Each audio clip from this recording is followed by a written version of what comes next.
my friends. Hello from Avondale Public Library. My name is Miss Brenda. I'm a library program specialist at the San Garcia branch, and I'm here to read and sing with you today. Welcome to Virtual Storytime.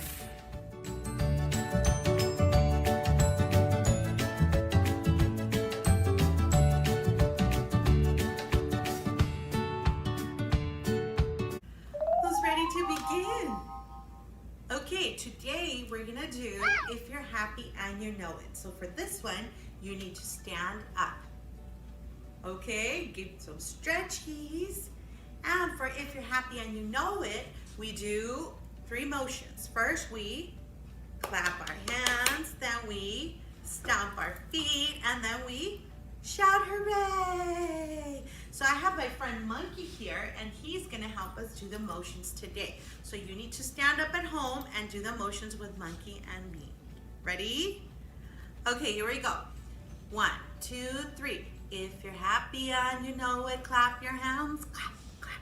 If you're happy and you know it, clap your hands, clap, clap. If you're happy and you know it, then your face will surely show it. If you're happy and you know it, clap your hands, clap, clap. If you're happy and you know it, stomp your feet, stomp, stomp. If you're happy and you know it, stomp your feet, stomp, stomp. If you're happy and you know it, then your face will surely show it. If you're happy and you know it, stomp your feet, stomp, stomp. If you're happy and you know it, shout hooray, hooray! Oh, come on, you could do it better. Nice and loud. Ready? 1, 2, 3. Hooray! Good job. If you're happy and you know it,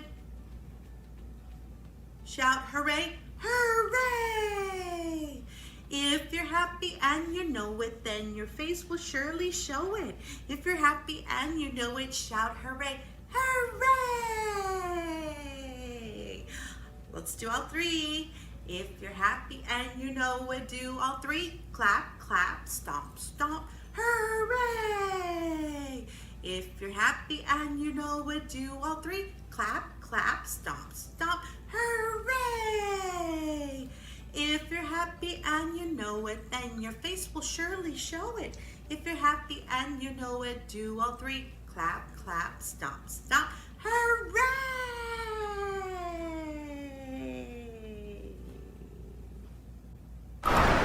And today we're going to be reading about the desert. That's right. So, before we move on, I wanted to show you a few pictures of animals that live in the desert. And I want you to see if you can guess with me what animals they are. It's kind of like a guessing game. Are you ready? Okay, I want you to look at these pictures. And here's the first one. Can you guess what this animal is? These animals yelp, and they live in the desert, and they're most active at night.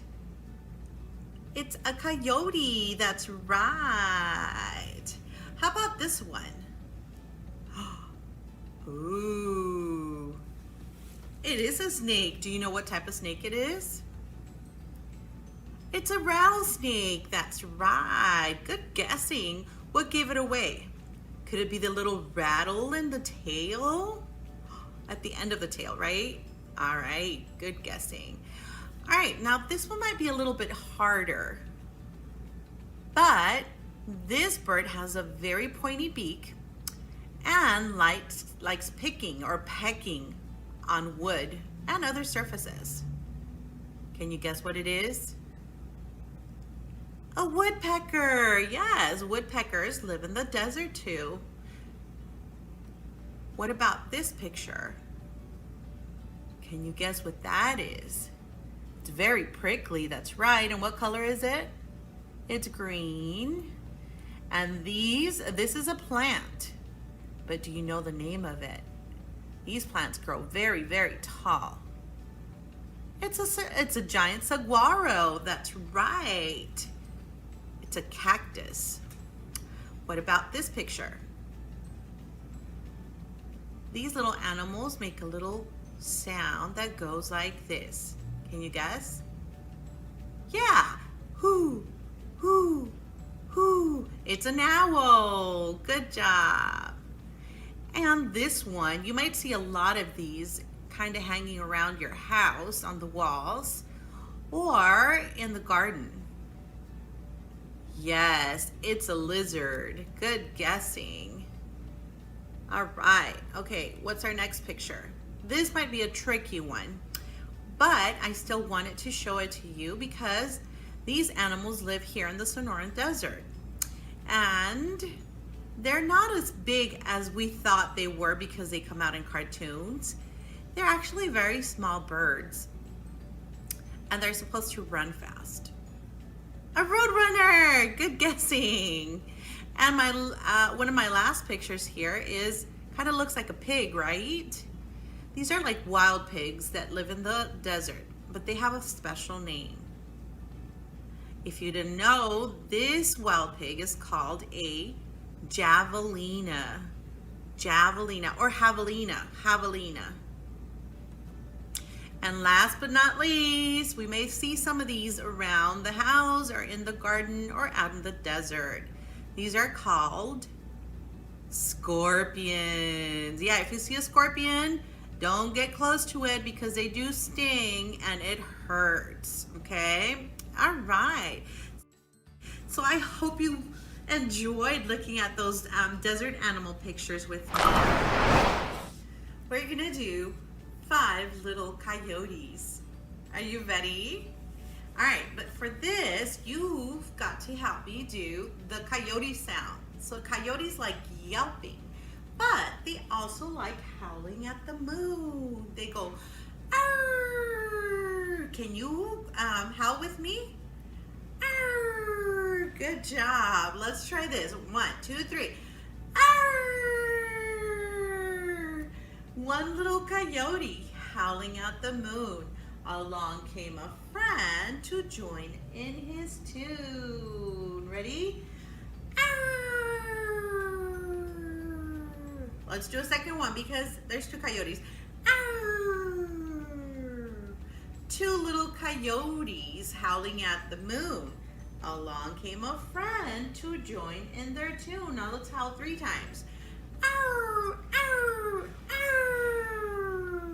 Arr! Good job. 3 little coyotes howling at the moon. Along came a friend to join in their tune. Ready? Arr! Arr! Arr! Arr! That's 4. Okay, 4 little coyotes howling at the moon. Along came a friend to join in their tune. Ready to howl? Arr! Arr! Arr! Arr! Arr! That's 5 little coyotes. Let's count them together. 1, 2, 3, 4, 5. 5 coyotes. And let's see what colors they are. We've got pink coyote, yellow coyote, brown coyote, blue coyote. This looks like a grayish coyote, right? Good job. Are you ready for a story? Okay, we're gonna read. Today our book is called Nobody Hugs a Cactus. This book is written by Carter Goodrich, and it's read with permission from Simon & Schuster Books for Young Readers. Are you ready? Okay, you have to get comfy now so you can listen to the story. This is a cute desert story. And here's the desert. And here's a structure here, looks like a wall. And there's a little cactus there. Nobody hugs a cactus. Hank lived in a pot. The pot sat in a window. The window looked out at the empty desert. It was hot, dry, peaceful, and very quiet. Just the way Hank liked it. But every now and then, somebody would interrupt Hank's peace and quiet. "Hi, Hank," Rosie the tumbleweed called out. "Isn't it a beautiful day?" Hank ignored her. He just wanted to be left alone. And there's Rosie. And there's Hank. He looked a little grumpy. "Okay, so long," said Rosie cheerfully as she tumbled and tumbled away. Like this, tumble, tumble. Hank was happy again. But just as he was beginning to relax, "Hello," shouted a tortoise. There's a desert tortoise. "Private property," yelled Hank. "Keep out." The tortoise was so frightened, he hid in his shell. Hank was still yelling at the tortoise when a jackrabbit dashed by. "Hiya, Prickles," he shouted. "My name isn't Prickles," Hank yelled back. "And stay out of my yard." Look at him. "Tumbleweeds, tortoises, jackrabbits. What's next?" said Hank.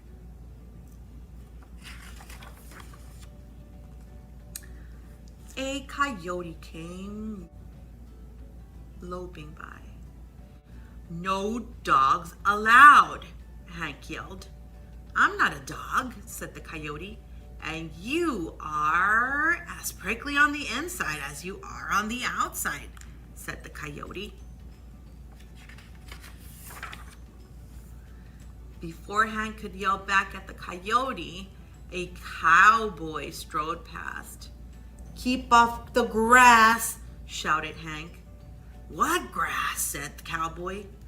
"Seems to me somebody needs a hug." "Too bad nobody hugs a cactus," said the cowboy.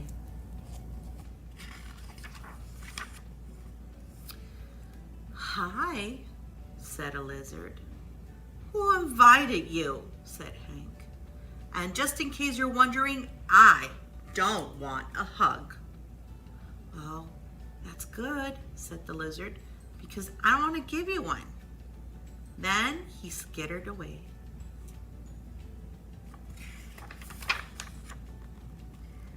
An owl landed on the roof. "If you're looking for a hug," said Hank, "well, I guess I could give you one."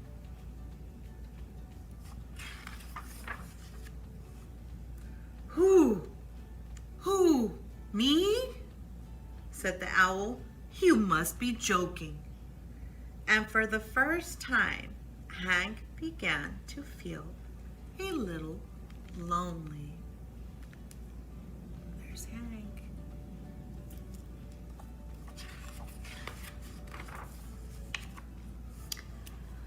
The next morning, Hank was feeling more sad on the inside than prickly. Maybe a hug wouldn't be so bad after all. Oh.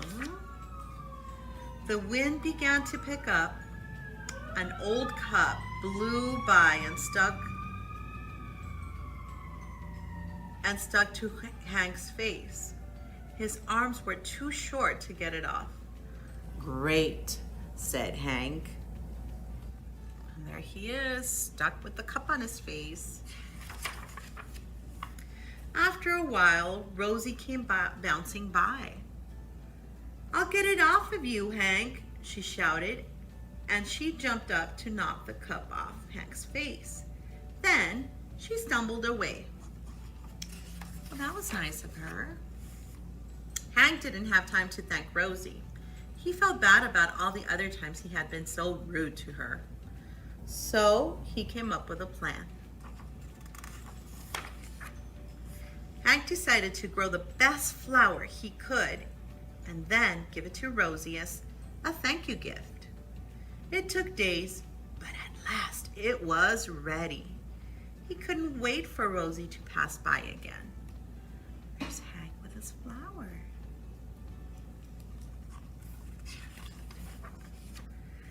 When at last she finally did come bouncing back, Hank held out the flower.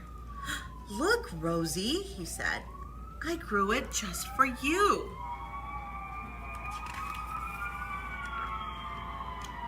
Rosie was so surprised, she jumped up and gave Hank a great big hug.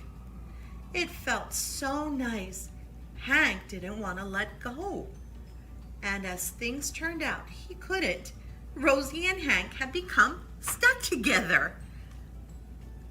There they are.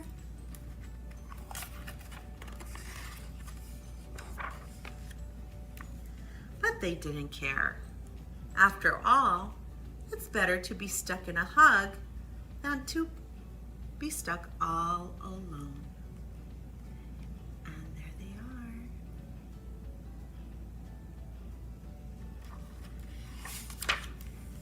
And that, my friends, there they are again, is the end. And now we're going to be counting owls. That's right, because owls are desert birds too. Very good. Let's count how many we have here. Ready? Okay. 1, 2, 3, 4, 5. 5-hoot owls. Ready? 5-hoot owls sitting in a tree. One flies away. How many do you see? 1, 2, 3, 4. That's right. 4-hoot owls sitting on a tree. One flies away. Ooh. How many do you see? How many do you have? 1, 2, 3 owls. Good job. 3-hoot owls sitting on a tree. One flies away. Whoo, whoo. How many do you see? 2. 2-hoot owls sitting on a tree. One flies away. How many do you see? 1. 1-hoot owl. Good job. 1-hoot owl sitting lonely on a tree. He flies away. No more owls to see. We've got 0. Very good. Let's put them back on. Ready? 1, 2, 3, 4. And the last one makes 5. 5 owls. Are you guys ready for our ending song? We're gonna do our "See You Later Alligator" song, okay? I'm sure you guys already know it, so we're gonna sing it. Ready? 1, 2, 3. See you later, alligator, in a wild crocodile. Give a hug, ladybug, blow a kiss, jellyfish. See you soon, big baboons out the door, dinosaurs, take care, polar bear, wave goodbye, butterflies. Goodbye, my friends. See you next time. Goodbye.